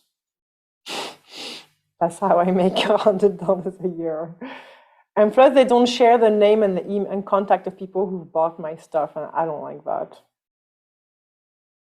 All right, the best companies to work with that cover the whole world. Canada and USA, the Eastern Canada, called Canvas Canada. In the USA, there is also Easy Canvas Print. They have a .ca and .com. In Europe, Hello Canvas and Bonjour Toile are the same company. Bonjour Toile is in France. It means Hello Canva. And if you say that you're an artist and you're selling, so basically you're a wholesaler, they will give you 30. They'll open an account and then you get 30% off. So their prices are already so cheap. There's a company that does beautiful printing. They're called whitewall.com. I think they have a whitewall.fr. They carry the Hanelmull, I don't know how you say that, German word, paper, which is incredible paper. They can send you, like, for $5, I think, a little box with very, very well done with everything that they print on. You receive that at home and you can see, like, the paper before you order. I think they're very expensive. It's hard to make money by buying from them, but I just want to mention it because they're an excellent quality and they ship everywhere. Now, I think it's important to kind of like talk about this, sum up your investment. When you go back through the PDF, I copied this 3 times. I have it in Canadian dollar, in US, and in euros. Okay, so in euro, it's in French because I took it from the French class. But I'm not going to go through every detail, but quickly, see the camera. I put, okay, that's the price. Total, you spend about $1,800 to $3,600 payback after 1 or 2 years. The printer, let's say you buy the 13-inch, 33 centimeters, $1,000, right? Sounds like a lot of money. It's like, oof. But you sell 17 prints at $60, you've paid back your printer. $4,000 printer, ay. That sounds like a lot of money. 67 print at $60. You know, again, after that, my 24-inch printer, I bought it used. I used it 9 years. And the artists that had it used it many years. So it's also to tell you the quality of those Epson printers. You're not going to be buying this for a year. And then again, you can resell it if you decide you don't want to do printing. Paper. Let's say you buy the roll of paper that is 24 inches wide, like for that 60 centimeter printer. You buy 100 feet roll. It's $180. With this, you can print 200 prints that are 30 by 30 centimeters, 12 by 12. Let's say you sell them at $60 each. That's $12,000 you're making. You spent $180 in paper. Do you see what I'm getting at? If you go to your printer and you're printing those 200 prints, and you're paying $20 a print, it's much more advantageous to have the printer, right? And then printing on canvas, so that's the drop shipping, which is like the hooray solution. With Canvas Canada, so on the next sheet, you will have the margin with Easy Canvas Print, and here with Bonjour Toile, Hello Canvas. All right, so let's just look at the Canadian. No money up front because I get the order on my website, so they already gave me $90. I spent $45.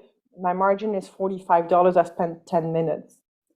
The bigger the print, the more money you make. Let's take the framed canvas. 30 inches wide, which is 80 centimeters. It cost me $174. I sell it for $500. My margin is $320.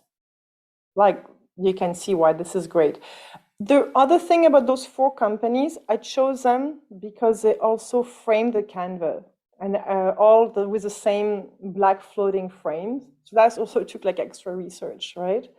I personally really like that I give the option of framing because, first of all, there is more margin. You can see someone buy it unframe is, my margin is $273. It's the same work if they buy it frame, but I make $50 extra. All right. Well, we made it through all this content. I hope I didn't overwhelm you. I wanted to, about the investment, let's see, I'm just going to go back. About the drop shipping or having your own printer, one of the things is this kind of like a no-waste solution. It's like you print as you go. If you print too much for a show, when you see the profit, you can see, like I say, like it's just part of doing business. And one really important thing to understand, like you're a business owner, you're a small entrepreneur, it can be very scary to think, oh my gosh, like $1,800 for the camera and the lighting and buy the paper and buy the printer, like that's so much money. But this is actually an investment, it's not an expense. So an expense is like gas, rent, food. You spend money and it just is gone. An investment is something that you buy that will generate money for you on the long term. Investing in your business is a smart thing to do.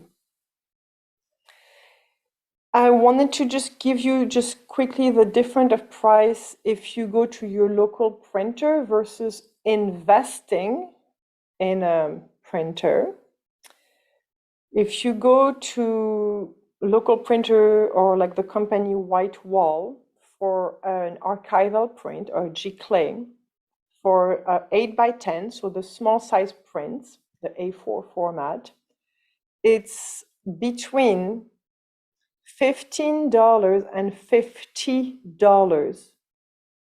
The paper will cost you 60 cents. So you can see if you print yourself, how much money you're saving right there when you just sell one print. For the bigger print, it's 12 by 12, let's say, which is 30 by 30 centimeters. At the local printer or the company white wall, it will cost you between $20 or $65. You want to try to sell that print at least $60. So you hardly have any markup, a lot of money to put out. The paper is $2. Do you see what I'm getting at? I don't count the ink in my calculations because it's really not that much, like I told you, if you get the compatible inks. So imagine if you have to put like $20 or $50 for each print that you will sell. It's just so much money that you put out that is just lost. It's going to your printer, it's not going to you. Shall we take a bit of time for questions, or maybe about plastic bags? And the other course I shared where I buy the plastic bags, they have all the sizes for the bigger prints.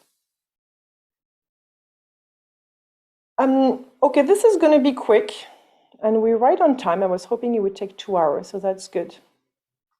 What's coming for me in my life is what I'm doing. I've been wanting to put course together for so long, but I always make sure I don't want to be a coach. I want to be an artist and continue to do my art. So it's been really an issue for me to like, okay, Gaia, take the time to do this. When I see all the information I've put together, and now this is something I can teach again, and I won't have like the 25 hours it took me to put all that together. So I'm really excited about this. I'm really also excited about the New Moon Zoom. We're meeting every month, and we're kind of building a tribe of artists that think alike, and we help each other, we motivate each other, we inspire each other. The next one is tomorrow. So I'm going to be sharing the link in an email after, where I will give you, first of all, so 4 things. Join the group How to Print Your Art Pro, so we can continue to share information.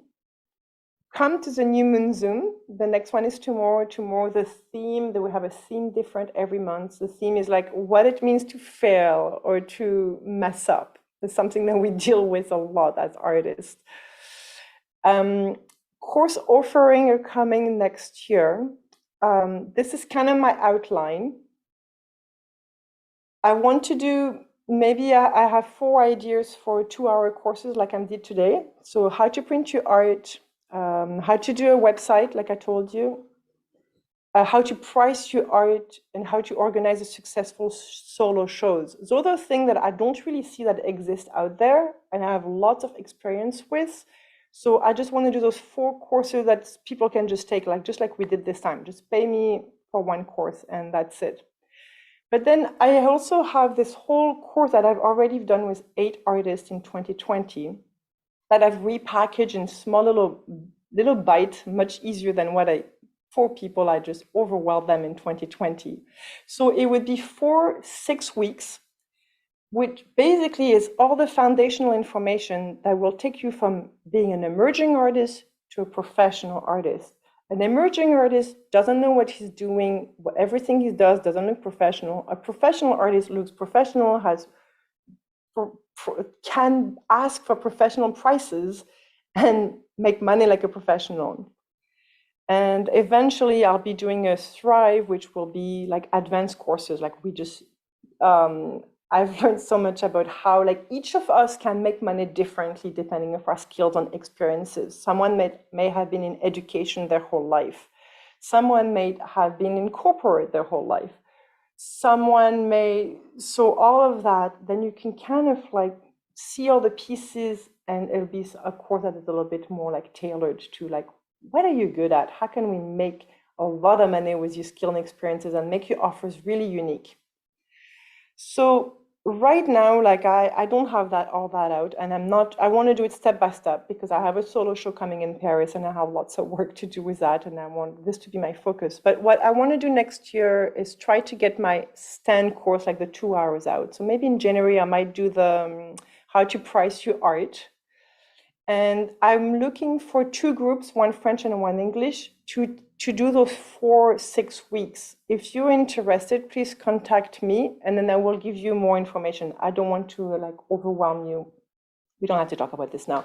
But what I'm saying is that I will do it by invitation. Like I don't think I want like do a launch, or advertise. I just want to do it with people, so we do that together. And I have so many more ideas of stuff I want to continue to share, and hopefully the platform, which right now is called Gaia, Orion, and Vision.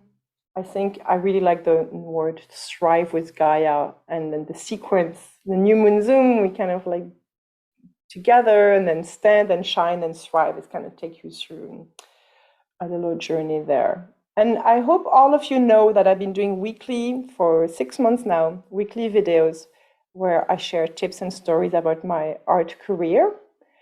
And so if you go on my YouTube, again, I will send you an email and I will put all those links. And yeah, one thing that I do with my courses, and I really emphasize in the course in 2020 was my 8 artists, and I really loved it, is, you know, how I started this course and we took time. You know, I'm really interested in business and marketing and branding. I've actually really enjoyed it. I love learning about it. I've learned a lot over the years. But for me, the most important, and this is how I try to always kind of keep integrity with what I'm doing. Like, yeah, it's about selling, but it's really much more. Like every time I learn how to sell my art better, I actually learn how to be a more confident person. I learn how to kind of flower as a person and into this world. I give beauty, you know, I provide beauty and goodness. And I think all of you are doing that. And that just doesn't take just learning skill, like, oh, where to put your $90 prints to be selling more when you make all that effort to go to a show. It's also about like how as a person, I mean, I never imagined when I started my art career that this would give me that, but like doing my art and being successful with it and learning how to sell my art with confidence just completely, you know, help me. Like, it's so much work actually in undoing all those little limitations that we have within ourselves. It takes actually work from the inside. So it's always kind of inside and out, inside and out. And the way I teach the course, like from emerging artist to pro, it has a lot of that kind of stuff embedded in it, because, you know, if you have a lot of insecurity and bad ideas about what money is and this kind of thing, it's going to hurt you. And getting rid of that stuff will help you be a much more, you know, comfortable person. And for people who wants to buy your art, it's nicer for them to buy from someone who is not looking like super insecure and you know,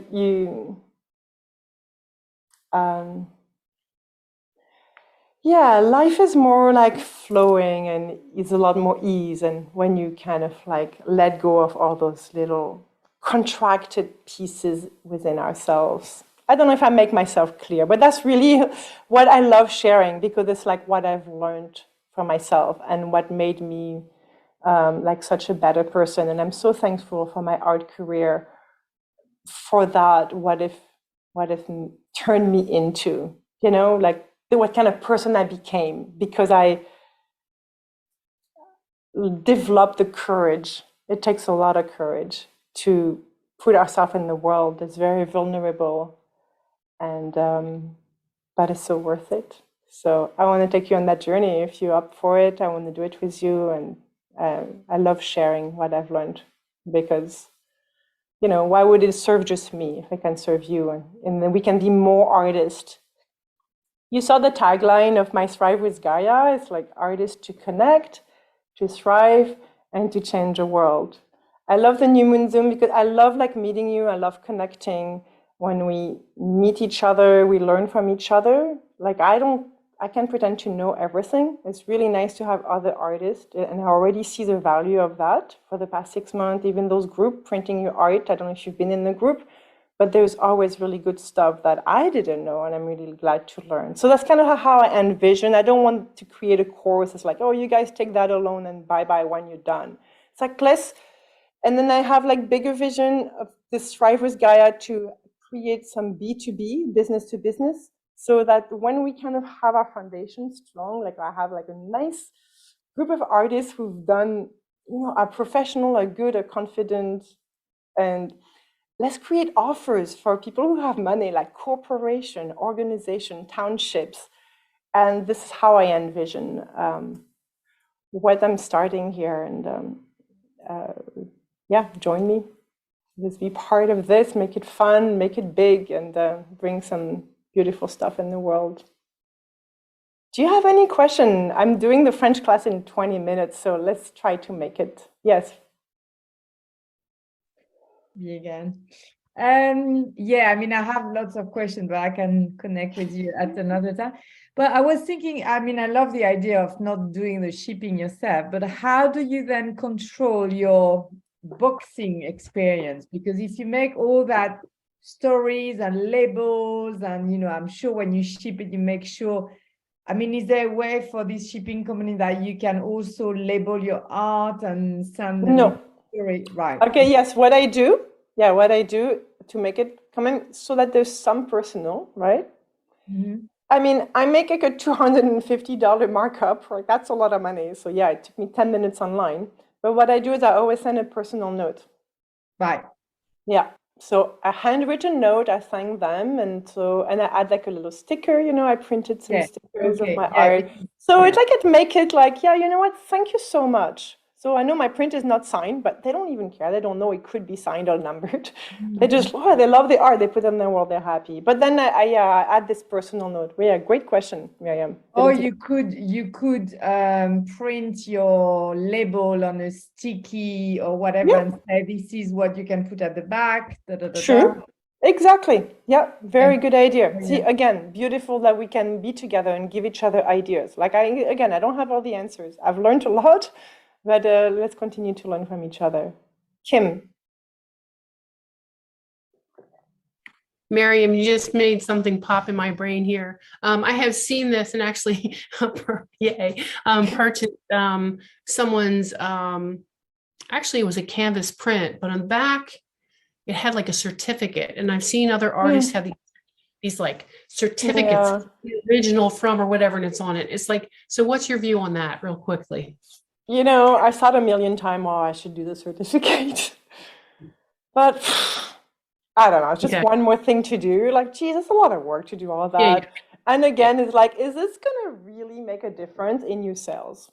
That's what I was wondering. I don't know. I don't even do it for the originals. Okay. I don't know they have the real thing. Like, I don't know. I mean, you can do it, and I think people would appreciate that. But to me, the bottom line, the least work possible for the most money. Like, not because I'm like a nasty corporate, like aggressive businesswoman, but because I got a life, and you got to also think like, okay, do I really need to cut the mat?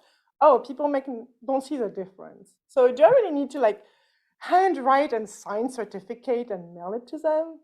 Mm-hmm. Like I sell a lot of prints. It would be so many hours a year. And do you, on the back of your originals, do you sign it on the back or do anything like like some artists will actually sign the back of it or do something so it actually is like of course. Yeah, the original I always like write with a Sharpie. No, not a Sharpie. You don't want like chemical inks. I would do it with a pencil, like a 2B or 4B pencil. Okay, great. Thanks. And why I put my hand up before Miriam like hijacked my brain. Thank you, Miriam. Was going back to which printer to buy. You said you were disappointed with the rolls of canvas and Epson, but then were you clarifying that the LexJet company, they're not Epson, they're a different company?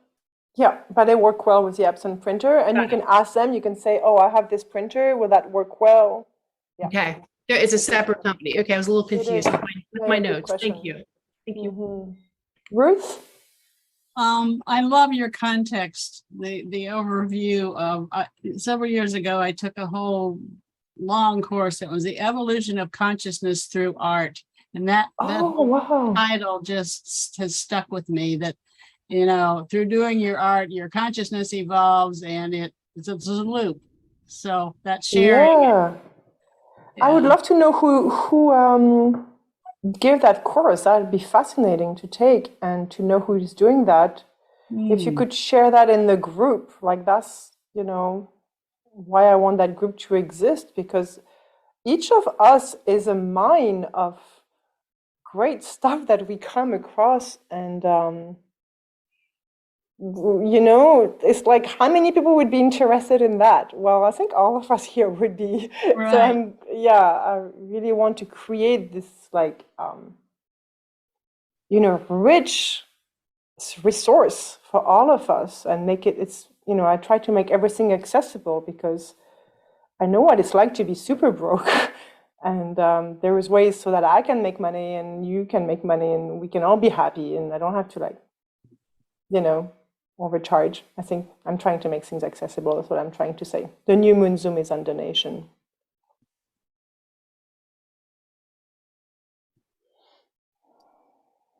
Yeah, so I wish you the best. I think we're going to continue to talk. I will send you an email with different links, and please read the email and join. And if you have any question, instead of sending me private email, I prefer if you put them in the group because then it helps everyone else. And that's kind of like the point of the group. And if you haven't signed up for tomorrow, then sign up. Do you want me to give you the link now? I can give you the link before we leave because I have it here. It's a So shame I won't be able to. you can come tomorrow. Okay, we'll be. All right. See. So this is the link to the group How to Print Your Art Pro. So it's different than emerging. We have emerging and pro. So if you can kind of gauge which kind of information you're following up with, please join that group. I will also give you the link to sign up for the New Moon Zoom meeting. So if you want to come tomorrow, or we'll have it in December and January. And what else could I share with you? Let me know if you're interested of being part of that group, that course for the 2023. And then one more thing. If you haven't done that, I don't know if you guys go on YouTube. I like YouTube because I listen to really cool conferences. The first link, for some reason, is taking me to the New Moon Zoom. Oh no, the first one it says Gaia, Orion, Yeah, and Vision. Don't worry, I know you're busy. I'm definitely interested for the 4 to 6. Oh, very cool. You gave the information then Carla Mattiotti of Awakening Arts in Rockport. Okay, I will.